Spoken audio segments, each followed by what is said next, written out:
The Real Time with Bill Maher studio audience had settled into their seats, expecting the usual format of provocative humor mixed with political debate, a show that prided itself on being politically incorrect and willing to challenge conventional wisdom from all sides. But that often manifested as Maher, positioning himself as the wise cynic who could see through everyone's pretensions, while his guests either played along with his framing or found themselves dismissed as lacking nuance or humor. Jasmine Crockett sat on the panel alongside two other guests, a libertarian economist and a political journalist, both of whom had already fallen into the pattern of laughing at Maher's jokes and accepting his framing of issues, even when pushing back on specifics. The discussion had moved through several topics, with Maher controlling the rhythm as always, deploying his combination of prepared jokes and spontaneous reactions to generate the laughs and applause that punctuated every segment. Then the conversation turned to congressional oversight and the legitimacy of recent investigations, and Crockett began making a careful argument about why constitutional text and founding-era practice supported broad investigatory authority for Congress as a check on executive power. She was speaking seriously, presenting historical evidence and legal reasoning, clearly treating this as a substantive discussion rather than as an opportunity for performance or point scoring. Maher interrupted her mid-sentence with a laugh and a dismissive comment about how politicians always talked about the Constitution when it served their purposes but ignored it when it didn't, suggesting that Crockett's constitutional arguments were just partisan rationalization dressed up in founding father drag. The audience laughed and applauded as they typically did at Maher's provocations, and the other panelists chuckled along, apparently expecting Crockett to laugh too or to offer some witty comeback that would keep the conversation light and entertaining.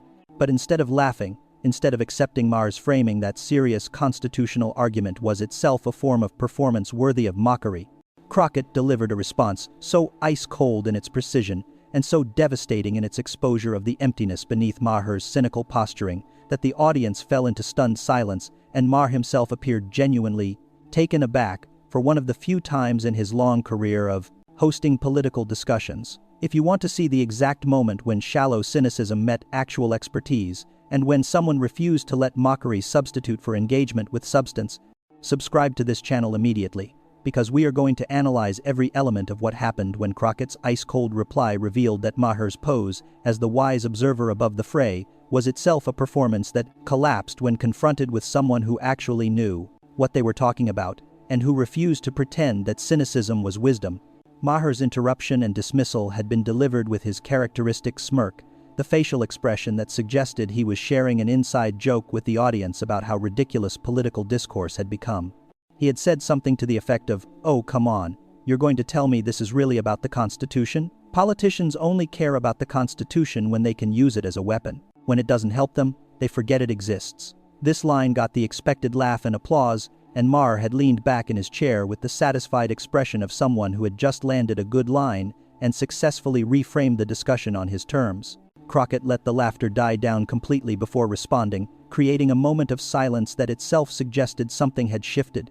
When she spoke, her tone was not defensive or angry but rather carried the quality of a professor, correcting a fundamental misunderstanding that needed to be addressed before the conversation could proceed productively. She began by noting that Bill had just done something interesting that she thought was worth examining. She said he had responded to her substantive constitutional argument not by engaging with the substance, but by suggesting that constitutional arguments themselves were inherently insincere because they came from politicians. She noted that this was a very convenient position for someone who wanted to appear sophisticated and above the fray, without actually having to know anything about constitutional law or history. She said this with devastating calm, as simple observation of fact rather than as insult, though everyone in the studio recognized that she had just identified Maher's entire pose as a form of intellectual laziness disguised as wisdom. Before Maher could respond, Crockett continued.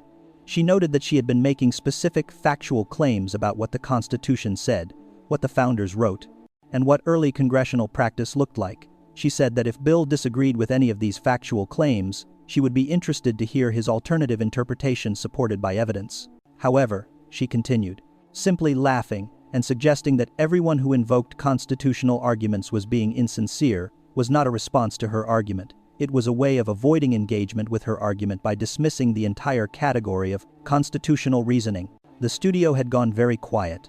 The audience, which typically responded with laughter or applause every few sentences during Maher's show, was silent, watching an interaction that had suddenly become more serious than the usual format allowed. The other panelists looked uncomfortable, apparently uncertain whether they were witnessing genuine conflict or a form of discourse they did not know how to navigate. Crockett then delivered the line that would define the exchange and would be replayed millions of times across social media. She looked directly at Maher and said, "Bill, cynicism isn't the same thing as wisdom. And laughing at people who've done the reading doesn't make you smarter than them, it just makes you someone who hasn't done the reading." The impact was immediate and profound.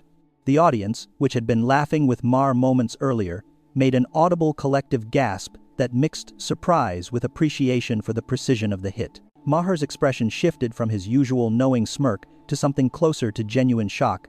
This was his show, his format, his audience, and he had just been told by a guest that his entire approach reflected ignorance rather than insight. What made the line so devastating was its accuracy. Maher had built his brand partly on positioning himself as someone who could see through everyone's bullshit, but Crockett had just identified his cynical dismissiveness as itself, a form of bullshit that allowed him to avoid engaging with substance he did not understand. The line exposed that his pose as the wise cynic was actually a defensive mechanism that protected him from having to demonstrate actual knowledge about topics he commented on regularly. Maher attempted to recover by arguing that he was not dismissing constitutional arguments generally, but rather was noting that people tended to invoke the Constitution selectively based on what served their political interests. This was a more moderate version of his initial dismissal, suggesting he recognized he needed to engage more seriously given how effectively Crockett had exposed his initial response. However, Crockett was prepared for this more sophisticated version of the argument as well. She noted that the claim about selective invocation was itself a factual claim that could be tested. She said that if Bill wanted to argue that her positions on constitutional questions shifted based on political convenience, he should identify specific instances where she had taken inconsistent positions.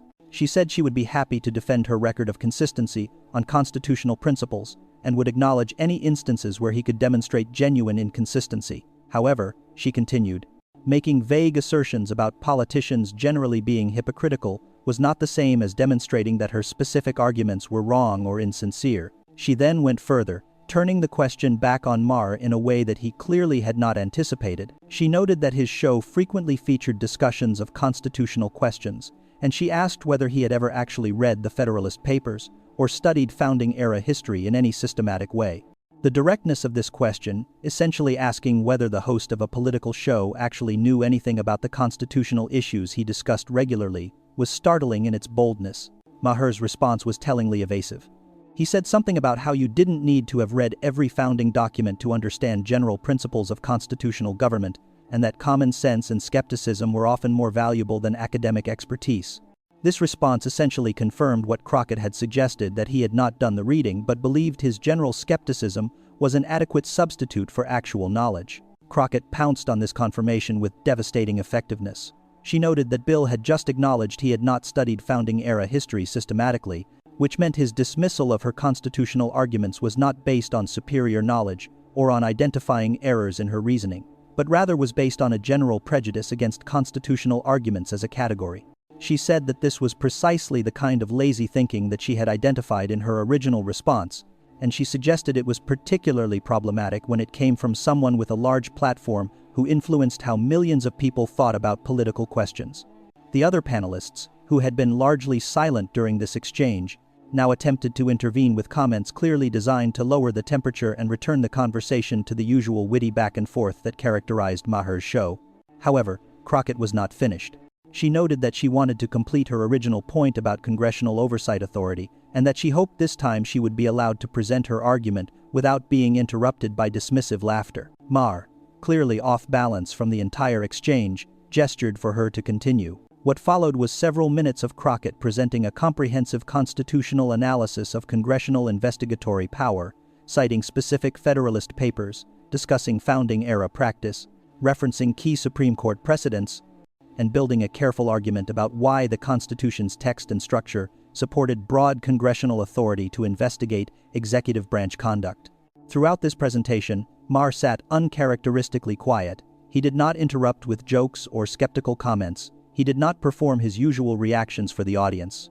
He simply listened, and viewers could see him processing that he was hearing someone who actually knew what they were talking about, presenting information at a level of sophistication that he could not match.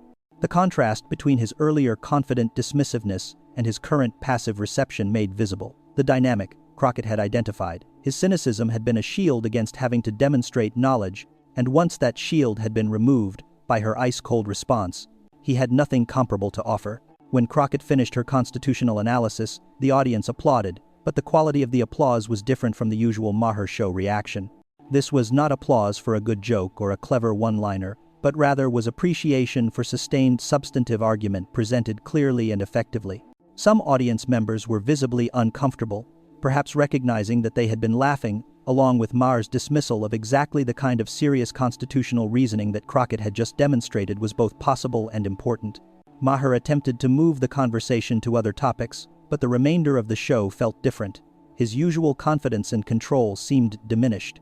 When he made his typical skeptical comments about other topics, they felt more hollow after Crockett had exposed that his skepticism often masked ignorance rather than reflected wisdom. The other panelists, having watched Crockett refuse to accept Maher's framing, and having seen her successfully challenge the show's usual dynamic, were somewhat bolder in disagreeing with him than guests typically were. The reaction to the exchange was immediate and intense.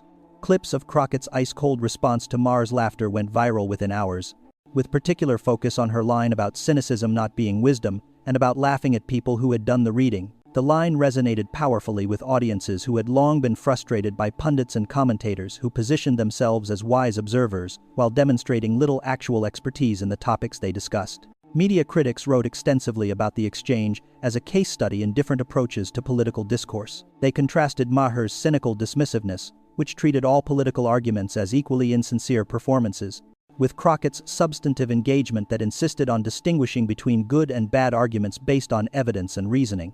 They noted that Maher's approach was popular partly because it was easy and allowed audiences to feel sophisticated without having to learn anything, while Crockett's approach demanded more from both speakers and audiences but produced more genuine understanding. Political communication scholars noted that Maher represented a broader trend in political media, where performance of skepticism substituted for actual analysis, and where cynicism was treated as sophistication. They argued that Crockett's takedown of this approach was significant because it identified and named a dynamic that often went unexamined, and because it demonstrated that there were people willing to challenge this dynamic even in environments where it was institutionally supported. The exchange also prompted discussions about who was allowed to be taken seriously in political discourse and what credentials or performances were required.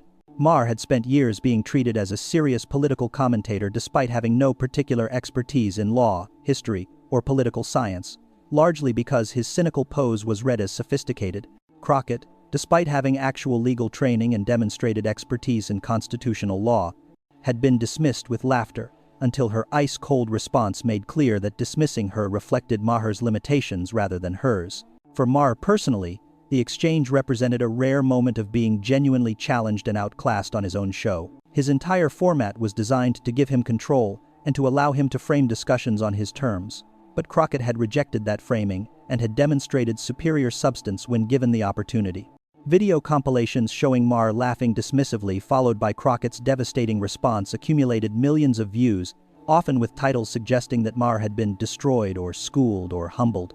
Some of Maher's fans attempted to defend him by arguing that his show was comedy rather than serious policy discussion, and that expecting him to have deep expertise in every topic was unreasonable. However, these defenses were undercut by the fact that Maher regularly positioned himself as offering serious political analysis and frequently criticized others for insufficient knowledge or rigor. Crockett had simply held him to the standards he claimed to value, and he had been found wanting. For Crockett, the exchange was another demonstration of her ability to maintain her intellectual standards and refuse to accept framing that would diminish substantive engagement.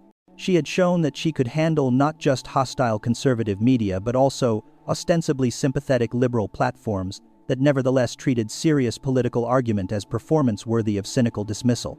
Her willingness to call out Maher's approach directly, rather than playing along with the show's usual dynamic, demonstrated a kind of courage and principle that audiences across the political spectrum could appreciate. In subsequent interviews, Crockett addressed why she had responded as sharply as she did to Maher's dismissive laughter.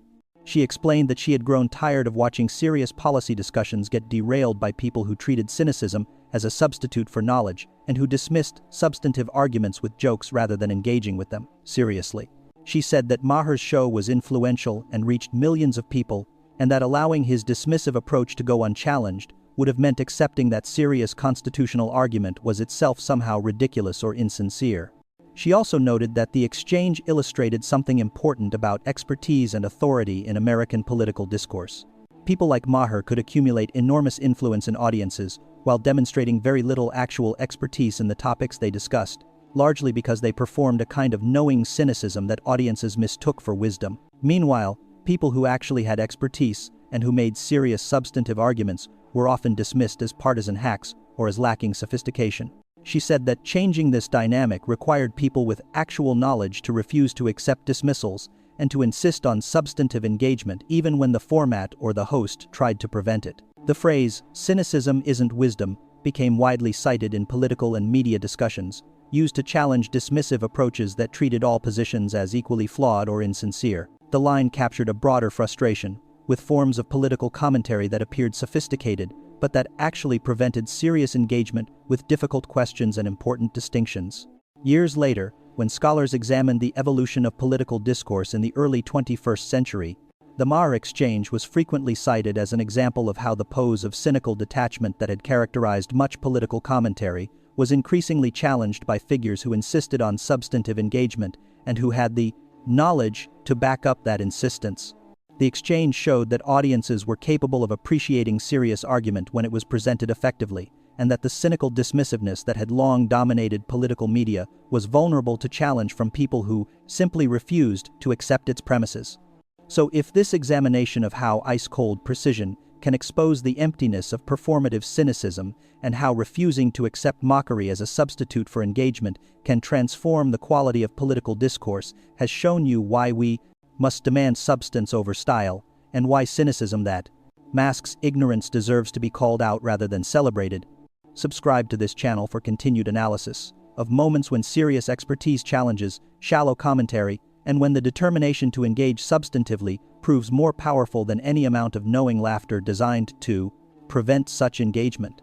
The Maher exchange was more than a satisfying moment of someone getting called out for intellectual laziness. It was a demonstration that the emperor's clothes of political cynicism could be exposed, that dismissive laughter was not an adequate response to substantive argument, and that we all have a responsibility to distinguish between actual wisdom, grounded in knowledge, and the performance of wisdom that substitutes attitude for understanding. Crockett's ice-cold reply reminded us that expertise matters, that doing the reading matters, and that refusing to let mockery substitute for engagement is essential to having the kind of serious political discourse that democracy requires.